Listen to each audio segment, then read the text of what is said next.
back. If you just joined us, you're still watching Engender. And just before we went on that break, I told you that we already have our guest sitting in the studio, and we have a very interesting topic for you today. Don't mind my all red and red though, it's not yet Valentine, so it's way beyond Valentine. We have a very interesting topic to you, but before I perhaps tell you the topic, let me read a study that I came across. The study has shown that from 1999 to 2015, women made up only 20% of ministers and special advisors to presidents, averaged at 7% in legislative roles, and occupied just 3% of positions as local government chairs and members of the State House of Assembly. Now, despite global initiatives like the He for She movement, which aimed at engaging 1 billion men and boys in supporting gender equality, it has seen limited success in Nigeria. And I recall that in a landmark judgment, the Federal High Court of Abuja upheld and mandated the implementations of the provisions of the National Gender Policy 2006 on 35% affirmative action in appointive position. Well, the court also upheld the equality of the sexes and the constitutional mandate to recognize gender in all appointive positions. In effect, it clearly means that Nigerian women are now accorded 35% affirmative action as a matter of right in line with democratic ethics. However, no fewer than 6 women were appointed as ministers in the early cabinet of President Tinubu. The ministerial nominees represent 0.42%, just 21.42% females designate. Well, looking at this background, you already know where we are going to. Well, joining us on this program today to discuss women in politics is no other person than Ambassador Dogo Shagari, National Chairman, National Youth Stakeholders Forum. It's good to have you join us. Thank you. Good evening, Wilson. How are you doing? I'm fine. How is everything? Because I know you just got inaugurated as the national president or chairman of the National Youth Stakeholders Forum. Well, congratulations on that. Thank you. Well, I see you as the best fit for this topic because it has your organization has to do with youth, and when you say youth, it is gender inclusive. It's inclusive in the sense that you have both the male and the female. Yes, so today we'll be discussing the gender equality and representation of women in Nigerian politics. Now, you heard my background story. Yes. You've noticed that women are really underrepresented. This is an issue that has spanned for years, and there have been agitations, there have been movements, advocacy on the need to allow women participate in matters of life. And when we say matters of life, things that matters, not just positions, not just of course the home matters, and that's why you find women in the kitchen, women in the bedroom, women in the hearts of the children, because it matters. But when we say things that matters, including out there, outside the home, okay, in politics, okay, so you find out that women are underrepresented. It means there is a huge gap. Okay, so I'd like to ask, why do you think this gap has remained over the years despite so many agitations? Or do you think it's perhaps on the contrary, there is no gap? Thank you, my sister Vicky. Well, as a national chairman of National Youth Stakeholders Forum, which is an umbrella body of all youth groups in Nigeria, I'm very honest to thank the President and Commander-in-Chief of the Armed Forces of the Federal Republic of Nigeria, President Bola Tinubu, to nominate and people scream successfully and some scream unsuccessfully, which is not his fault anymore. Because nominating somebody to a position is one thing, and for the person to have the criteria to fill that position is another thing. So over the years, women are actually be agitating. Talk is very cheap. But action is one key thing that women need to practicalize it. Are you saying women have not practicalized enough action to say, we want this? Truly, I have seen that the time of the Queen Amina, the great women of Margaret Ekpo, and other powerful women in Nigeria who advocated about women's rights. I think we don't have the calibers of women of that time as of this present. If I and you can understand and also know the background of the current democratic dispensation led by the former president Olusegun Obasanjo in 1999, you see the involvement of women. So because the agitation, the dream, the feeling of the women at that time of 60 was jittering their morale. I'm seeing women weak enough not to getting up to 35%. Women are large enough to occupy 50%. By number, women are large enough to occupy 50%. Because, like I said, the nation generally is supposed to be for women and young people, which is the youth. We are also advocating. You can also hear in my speech on the inauguration when I also make a demand to Mr. President of 25% budget allocation to the youth ministry to enable us or enable the ministry cater the responsibility of young people in Nigeria. These are part of the things I expected women to be get involved, also participating and advocacy. That it's not only the rules of law in court, is to have implemented it, follow-up implementation. What can be the follow-up implementation from women angle?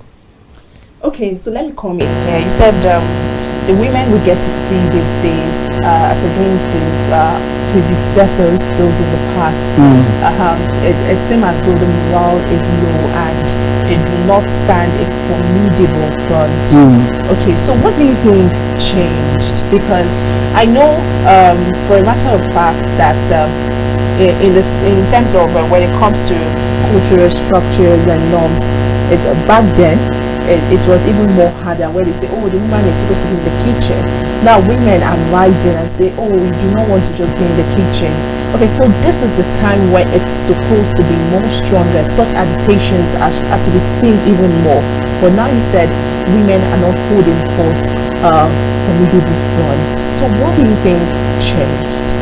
Yeah, what I think changed is I can see that the women in present eras have feel more reluctant than the few educated women at that time.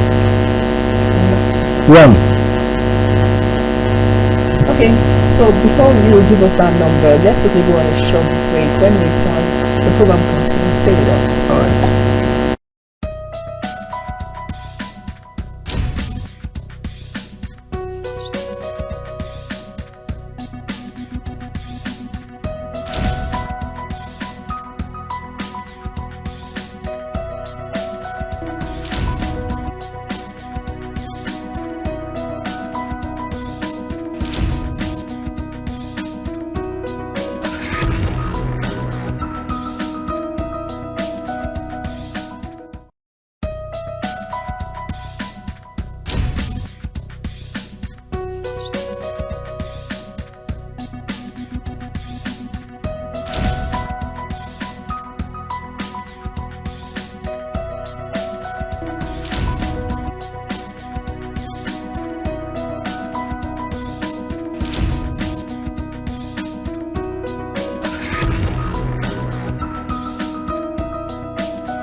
Girls, let's be fast with our chores. It's almost time for Engendered.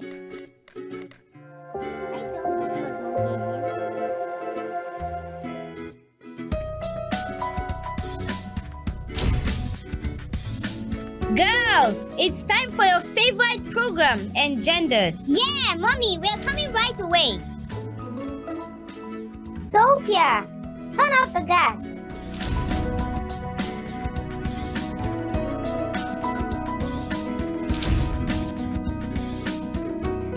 What are your fears as a woman?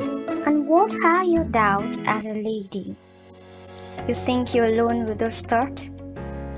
Then welcome to Engendered, where we bring you discuss, interviews, previews, experiences, opinions, and issues relating to the female gender. This is Engender.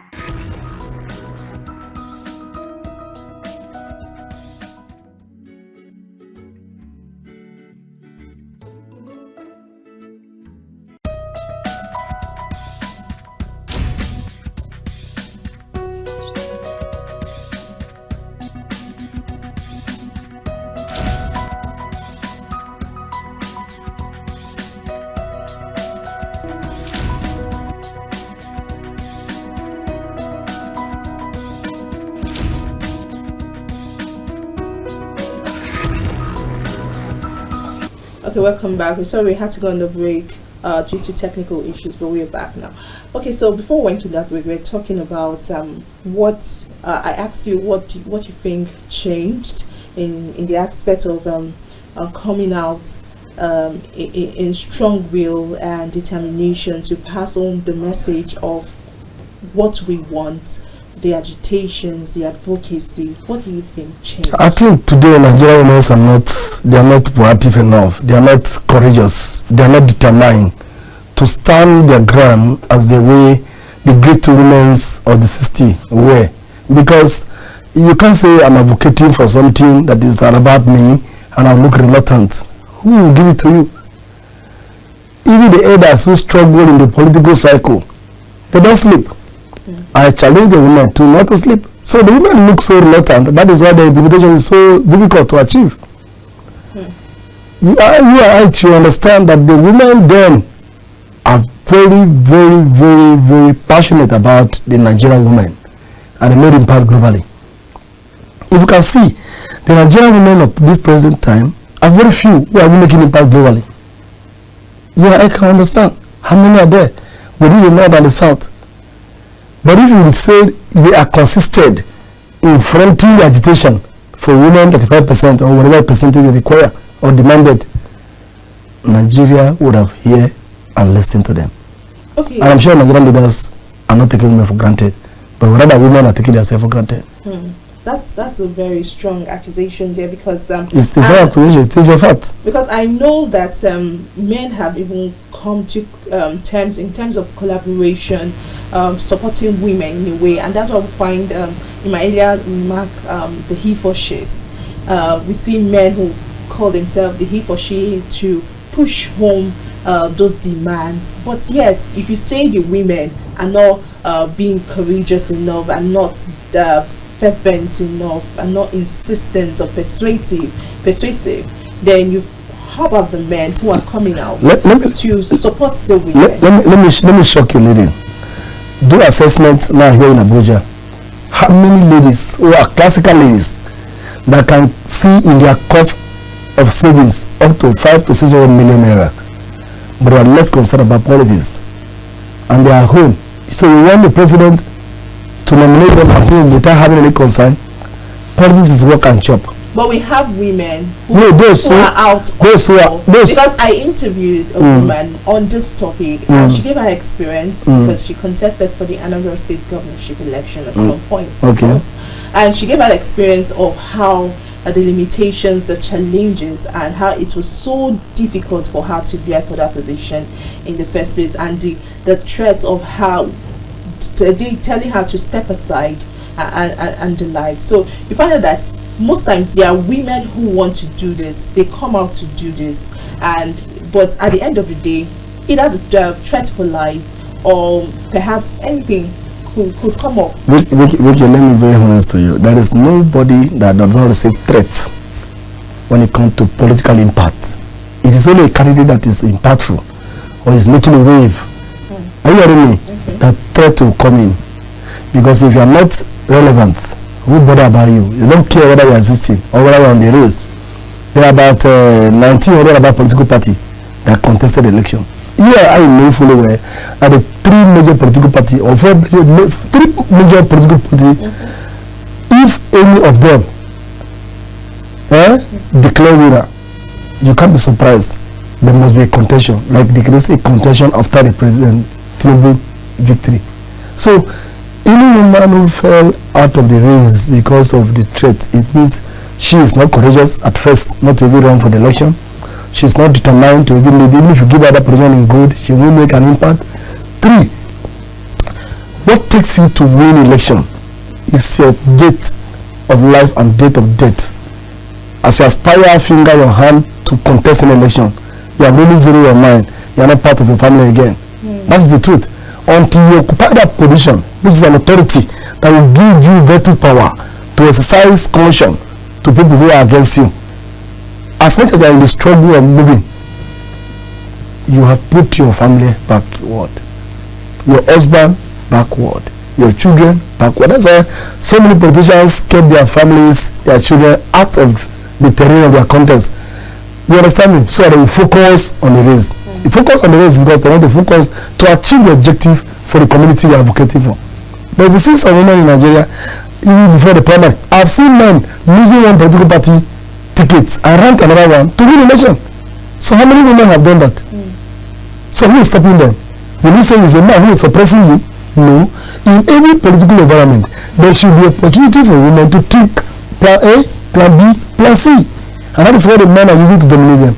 So I'm advising women, for them to get it right in political participation, they should ensure that as they are interested to run for political elective office, they should have plan A, B, and C. And when we talk about political appointee, you must work to a party that will be in power for you to be considered. Okay, let me ask you this question. Do you think it's actually important for women to be represented in terms of politics in the first place? Of course, of course. And what benefits would that have, even on the nation? Let me give you some instances. You see, the most civilized country in democratic ways in the world is the United States of America. You see the recent election, a woman was contesting the most accepted office of the president, and she has a larger followers. To be honest with you, if American election were not one kind of election people said, you will not imagine that if not say it's a woman, Democrat will be declared the winner. Let her say the truth. She pulled ground in the United States. She's a woman. She has been in the Senate. From Senate, she became the vice president. From vice president, now she's contesting as a number one citizen of the United States. Even as she didn't win, she made an impact. The world knows woman has a voice. Which woman in Nigeria will grow from one position to another, other than appointment? Tell me. Even Sarah Jibril, she has not gone to the House Assembly before. You understand me? It was an appointment I gave her because she's the only woman who I've seen that she has joined from one party to another, running for the office of the president. So when you're talking about people with capacity, people with influence, you must run for a councillor, elected or lose, they aspire for chairman, elected or lose, go for House Assembly, elected or continuously until you aspire to become the president of Nigeria. And that is because women are very good in business and nothing give you more great opportunity in politics and business. So if you are a business and you are interested in venturing into politics, if you know your business is okay, as you lose you fall back. You understand me? To defend, you know, your shame, because if you are cashless, everyone will be mocking you. But I want to tell you, if the Nigerian women are united in any election, they will decide 50-50 or 60-40%. One reason, they are close to the youth, which is the children. The women are more closer to their children than the men. Am I lying?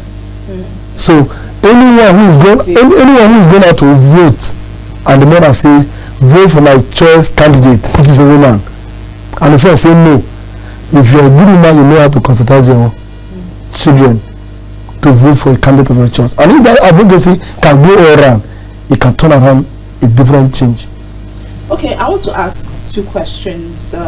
Now, you talk about advocacy by women, telling people, oh, vote for this my candidate. Now, it's been said that women often do not support themselves. Good. Okay, so sometimes I find it hard to believe, because I know of women who mentor other women to become successful and the likes. So in a way, do you think that it has maybe an impact in the level at which we see the underrepresentation when it comes to women advocating for another? Another thing you said about, you spoke about women not showing the capacity, women not showing the will to even veer for this politics in the first place, because you cannot force offices to people if they are not showing interest? Why do you think women often would rather not even want to veer for such matters or offices that hold great importance to their existence? Because policies, you just said women are good in business, so when there's a bad policy, it affects their business. When there's a bad policy, it affects the homes, which are actually critical when you mention the term women. So why do you think women are, would you blame it on perhaps the way they've been structured, the way they've been oriented, the way they've been taught or perceived or meant to think? Why do you think women would often just sit back and just say, let the men, because I've heard women also do that, let the men just be there? Say, let me be very honest to you. Every woman who is hardworking gets the result in politics. Every woman that is hardworking gets a result in politics. It's only those who are not hardworking that don't have a result in politics. I come from a local government that in 2019, a woman contested for an elected position, House of Assembly. Another woman contested for House of Representatives. The woman in the House of Assembly won. Even in the opposition party, she won. Now, it comes to 2023. A woman again contested for House of Assembly. Another different woman from another different party, she contested for House of Assembly. And the woman who won in 2019 also was still contesting. And there are so many men who are also contesting in that same seat, in that same local government. I want to tell you, the men still sit ground and still give it to women again. What are they looking after? They're looking at that capacity, the perseverance, the consistency of women coming out to advocate, either to come and represent. Because what we have said is, if we're talking about women participation in governance, women have the genuinity of heart in building home, but they lack that charisma, that capacity to decide what happened without influence. If you give a woman the governor of a state, the husband is the one who is going to rule. I want to be assured. I want to assure you that if you give a woman the president of this country, would you say same for a man? Because of course, I'm coming. If you give the same position to a man, it will be difficult for a woman to decide. Why? We have different cell and we have different operational cycle. President Tinubu's wife was in the Senate for many years ago. She worked so hard to maintain her status in the Senate for so many years. Even as the husband was declared the winner, she was first declared the senator before the husband. Ally? She was elected senator representing Lagos Central before the husband election was declared the president of Nigeria. That's because she was hardworking. She was so consistent. You understand me? So, if you talk about them as a political family, there are different angles that we want to take you to concerning general women participation in politics. Because if I and you are going for election, don't mind, I have a plan to arm you, or I'm afraid you want to win me, or I want to see what I can be able to do. You understand me? That will influence your weakness to live the way for me. So if the women are strong-hearted enough, like the women of 60, I repeat again, I want to tell you, people like Margaret Ekpo, you know the meaning why a woman is called phenomena? If you talk about capacity, these women are less educated, but they have courageous. They are courageous than the women we have today. Anybody quote me anywhere. The women then are more passionate about women's rights than the women we have, because nobody is ready to die. No woman is ready to die. Those women at that time were ready to die because they want a better Nigeria.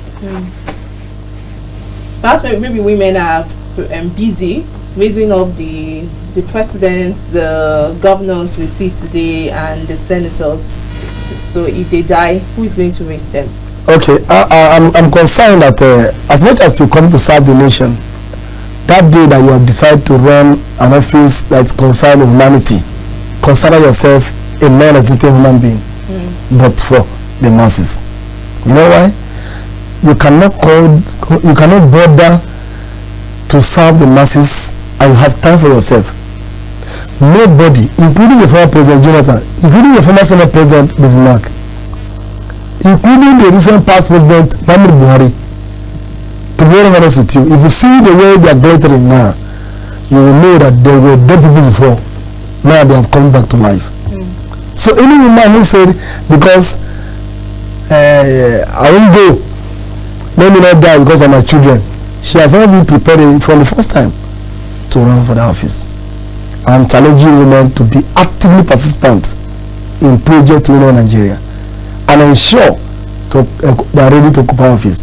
If you see, if you give my director general or give my minister, there must be one or two corner that corruption will be there. Why would you say that? I'm saying it because I can. I'm not scared of anybody. I'm saying it because I have fought. We have men who are involved in corrupt cases. Everybody knows globally that men cannot be held completely. Everybody knows globally that men cannot be held completely accountable. So women should be the one to check men. Because if you are married, whatever your husband did, he will hide to his father, to his mother, to his siblings, but he will hardly to hide it from you. So you will be the empire to guide it right. But you know that a woman can hide. I'm still going to ask this question. And nothing will happen. Because you said that, you just made a statement now that women so many women are corrupt. So many women who are appointed into different offices are not giving a positive result. So many women. But we have men. I agree. So there are men, but they are why should it be like a pointer to say, oh, because you're not the first person saying this. I've had to like interview someone and he said the same thing, and they use them Better Edu as an example. Are you talking about Better Edu? Yes, they use Better Edu as an example. Can I say something? Yes, you can. Let me tell you. Since the emergence of President Bola Ahmed Tinubu as the President of the Republic of Nigeria, which I see is a very good federated state, you and I should know that the man he put in the helm of affair as the National Security Advisor, no matter how he's not a soldier, he knows the onions, and he has drastically reduced insecurity to the barest minimum, because he has a wife who will not show ego. He has a wife who I and you may not have even known her. They don't parade themselves as star hero. But give that position to somebody who is other army general, who the wife, Madam Mingu, and do some other things. Are you with me? And see what will happen if this insecurity will not continue.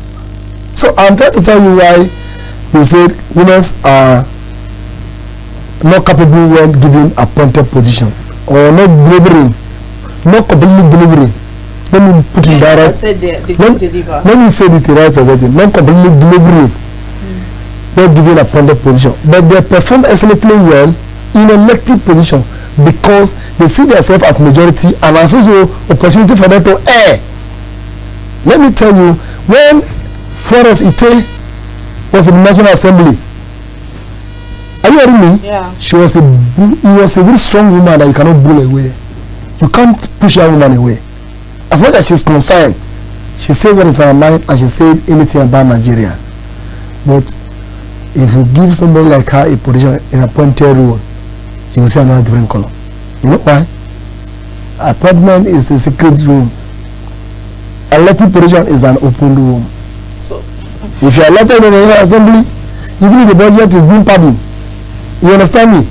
Somebody who come out to air it is a republic domain. But what happened in signing billion inside the appointing position can go into your private account? Because if you talk about federal consultancy project or senatorial consultancy project, they will publish that money. Am I lie? Have you ever seen the expenditure of a minister? Have you ever seen the expenditure of a director general? Have you ever seen it as a journalist?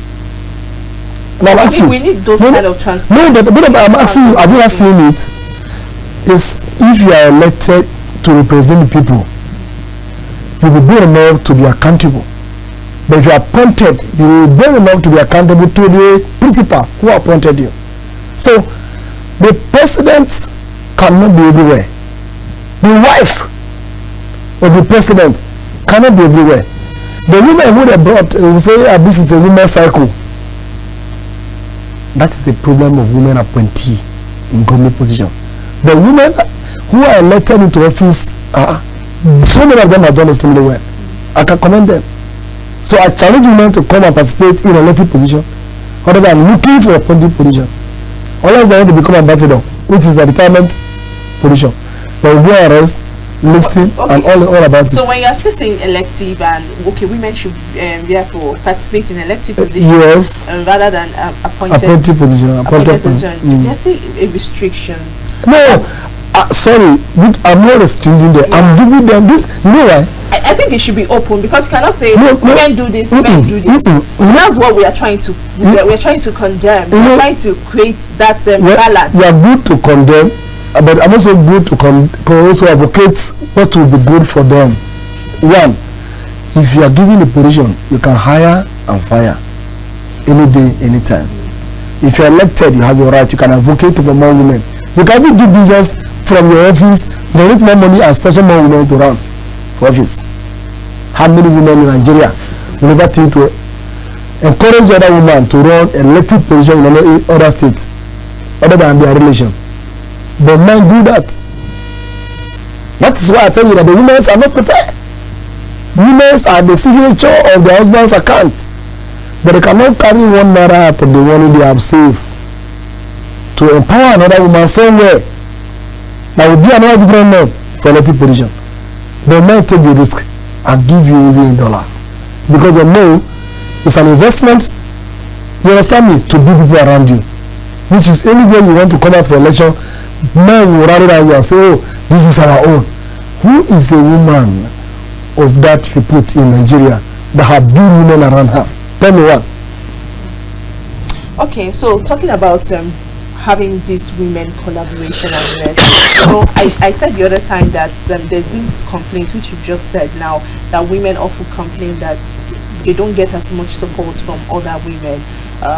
Well, it's everywhere that they say women are the worst enemy of themselves. So when you go for an election and you find out that the women who ought to support the fellow woman there will say, no, she's not good, let's vote for the men.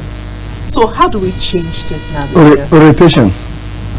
The perception women have is every woman seems to be greedy. You know why? Sorry that I'm going to say this. In Islam, you are allowed to marry 4 wives. You see a very beautiful fine girl that is fair, you marry her. You say you need to look outside. The black one you marry. The one that you know that is big, you marry. The one that you know that is not big, you marry. But in Christianity, they say no, it is avoided. It's avoidable. That it's only 1 wife you marry. Now, that marrying 1 wife, you see that selfishness has come into play. I don't understand me. Selfishness in what sense? Yes, I've come into play because you don't want what the second person is enjoying for you to see, you know, somebody coming to be part of it. That is a greed that women have that is also affecting them politically. If women has freedom mind to say, okay, in the United States after all, men marry dog, men marry pig, men marry goat. Why can't I be liberal enough to say, my husband, whatever you know you can do, empower me in business, let me have money, I want to be one of the most shining women in the world. I don't care, I'll give you birth as I want. So you can live your life, I can live my life. No Nigerian women want that because they want to guide their house jealously. Madam, every successful politician. So what would you as a man want that? Every successful politicians in Nigeria want more than a wife. Ask me reasons. Marrying many wives is also part of security. You may not know because you're not into it. You know, some of the influence some persons are having politically is because of the number of wives they have. But I want to tell you one thing that you may like to also investigate more. Women hate themselves with passion. Women hate themselves with passion. While men, celebrate themselves with passion. No man will want to tell you don't marry second wife. No matter how hypocrite a man is, don't marry second wife. No, you're just joking. But any day your friend come to tell you, Vic, your husband is posting me, that will be the day that is your enemy for life. But the day that she's telling you that may be the day that she will give you better information that will help you. Not go to relaxation park, relax, just take one or two things, do one or two things. Not necessarily go there to chase women. You understand me? But once your wife knows that you're outside, you conclude you are chasing women. And that already has given you a syndrome. I have limited herself. Why can't she mingle and create a relationship with people that can empower her to be more stronger than the way she is? Let me challenge you. You are qualified to be in the National Assembly if you are dedicated with the contact you are establishing here and there. But with your conscience being a woman, get married to a man, allow you, because someone, your friend will come and tell you, you are going overnight meeting. This man, they will not allow you. What does the man have to do with you? Your concern is your concern. What about the MD of bank? The MD of bank, who are women, are they doing prostitute? No. But they stay late, do their calculation, and they tell everything before they go home. Who is calling them? Because they are passionate about the business. But as a woman who will not accept that MD of bank, that's the limitation. So women have already decided to limit themselves before. I think it's not about women limiting themselves. I think like there's now, that's why we have the issue of, in terms of cultural or religious issues and boundaries, barriers surrounding those kind of matters that you just raised. Because there's no woman that does not want good for herself. There's no woman that don't want to be out there speaking and communicating with authority in a way, or speaking in a way that helps to solve an issue, or maybe solving a problem. Okay, you find these religious issues like culture, for instance, because they say men and women, men are the head, women are lesser, making them subordinate to men. So in a way, that's orientations from even the childhood. The mother saying, oh, he's your brother, he's the man of the house, you are his sister, I don't know what you are though, but there's this kind of like the men are the upper hand, and that, I think that's what has actually inculcated. Well, Vicky, it is based on culture, as you said. I agree with you. Cultural value and cultural system. So I'm just trying to say, it's not about women limiting themselves. No, you see, let me tell you, the most restricted culture in Nigeria is Islam. The way we restricted, at least even open participation of women. But if you see in this new modern era, in the 21st century, the women in northern Nigeria have come boldly and large in number in participating in political decision making. Have you seen that? Yes. Okay. Now, initially, you find it very difficult to see a Muslim woman contesting an election or occupy a position, because you cannot bet a male child culturally and stays in the house, where the female child go outside to go and do one or two things to come home. No, it is a male child who will leave the house. The female child is the queen of the house. But in these days, the civilization has come to encroach and also taking over the culture that everybody needs to go out and strive for life forever. And that is what is happening in northern Nigeria now, that you see a lot of northern women in political participation, and that is giving them a very wide range ahead in southern Nigeria. So I'm challenging women that nobody is the neck and nobody is the head, because head will not stand without the neck, and the neck cannot be without the head. So if you said your husband is the head and you are the neck, or your husband is the head and you are the subordinate, if you don't support your husband 100%, he hardly succeed. Every successful man has a great woman beside him, and every successful woman has a great man beside her.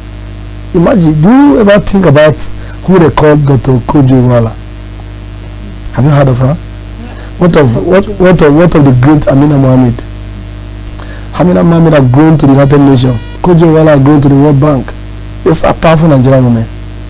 You can understand with me that determination supersedes whatever anybody thinks in life. Okonjo-Iweala and the husband have married for years ago. But they are of her age, even her classmate, even her schoolmate, even her graduate mate, they are love to her because their determination ended so limited. They limited their determination, they limited their thinking, rather than pushing forward their determination.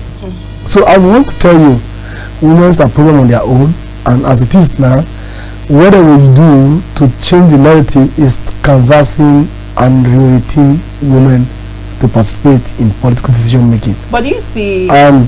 Furthermore, I want to challenge the women in position of authority to see how they can be sacrificial enough to empower other women to go into elected position or even lobby them. It must not be only you. I have a friend who is in politics. It's like Tinubu. Let me say this for example. Tinubu would have contested for president for long ago. But Tinubu have never decided to run an election. He has never been around before and failed. Ally? He was building people around. How many women in Nigeria say, I throw the question again to you, that would be determined enough to build women, even those who are still dollar? How many of them will be determined enough to build women? Give me one woman in Nigeria that is doing well in business. Yeah, in business you can be richer even than in politics. But do you have a voice? No. Your voice can only be heard in political decision. So for you to be a voice in political decision, you need to be empowered and empower other people behind you. The reason why men win women in large number is because men are generous enough to empower themselves. But women are selfish enough. Sorry, my mother. They hate themselves. Sorry, they hate themselves. They feel that, oh, if I create opportunity for Vicky, if I'm a woman, like, okay, for instance, I'm Aisha and you are Vicky, I'll create an opportunity for you. The person I want to get married to, I want to toast her, he will be seeing you, not me again. Men don't care about that. If women are serious, women will be, the women in Nigeria has opportunity to be president of Nigeria even more than men, because they are large population. How many women group you see them organizing program in a large voice advocating women participation just once in a while, during election or during SRs or during protests or during kidnapping? You see women coming with placard, oh, we are our children, we are our children. During election, that will be able to push one or two of you to be there to decide what you are suffering. How many women come? So they are enemy of themselves. Okay, I wouldn't like you to use enemy of themselves though, but I think the major take home here is that women ought to support each other and advocate, push, perhaps in a way give back to other women. Once you gain like perhaps an elective position, you have to give back just like the men. You have to learn from the masters, which are the men. But let me ask you a question. Do you see women achieving that 35% affirmative action? Do you see it coming to play? Absolutely. Absolutely. Once the women are united and they champion a common cause, absolutely. It's very easy. And it's even very easier for them to achieve it during President Tinubu. You know why? Is the only president of the Federal Republic of Nigeria whose wife was a federal lawmaker. And she has a voice. First ever president of Nigeria whose wife was a federal lawmaker. So she has a voice. She has a voice. And it is a better time for them to achieve that.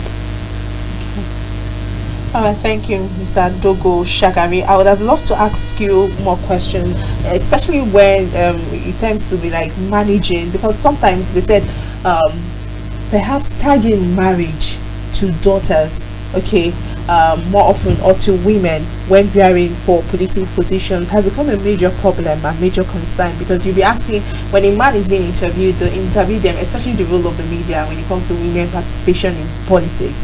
When men are being interviewed, they'll say, oh, how do you intend to what do you intend to do when you become president? But when a woman is being interviewed, they're asking her, how do you intend to manage your home and the politics when you eventually become president? So perhaps that's that cliche of women just tied to the home has been a major reason why we see this gap, or when it comes to women representation? Maybe you speak on that before we go. Thank you, Vicky. In the office I'm presently occupying as a national chairman, National Youth Stakeholders Forum, we have a directorate for enlightenment. And a directorate for enlightenment will do a lot of work to work collaboratively with majorly women and young people in regard to education and political participation. But let me say this to you. His inability of women to organize, prepared and determined to lead, that made the media, if you ask them, how do you manage home and the office? Let me be very honest to you. It's the men, not the head of the family. They don't bother about their home again once they're elected. I mean, before they're elected, they don't bother about their home. Isn't that a problem? No, it's not at all. But I'm asking you because why you ask the question, and I want to explain to narrow it to the reality. If you have contested for councillor, which is the little beginning, it will give you a background that nobody will ask you that question again. It is only for those who jump into political office that question is asked to you. Because if you're a councillor, you serve, no issue. Chairman, you serve, no issue. House of Assembly, you serve, no issue. If you're a governor, how will you serve? And what will that be the issue? Because they said everything we're doing well. Let you agree that any woman who is going for election, if they ask them any question concerning how will you manage a home and the office, tell them the office start at home. Every office start at home. I think such questions should not be asked in the first place. It's necessary for them to ask, but you tell them that every office start at home. Indeed. Thank you, Ambassador Dogo Shagari, National Chairman, National Youth Stakeholders Forum. It's been a pleasure discussing women in politics and how we can close the gap of gender inequality in terms of women participation in politics in Nigeria. Thank you. Thank you, Mr. Dogo Shagari. Once again, when viewers, you've heard for yourself, it is important we rub minds as women, okay? It is not just about you, but about people that are coming behind you. We should be like our predecessors, those people who we met, who fought the fight we see so far, because it's not even by our own selves. These were things that were achieved by great women, just as our guest has said. So it's important we come together in a collaborative force to drive home the demands of gender equality in terms of political participation in Nigeria. Until I come your way next time, I remain your host, Victoria Agbi-Idoko.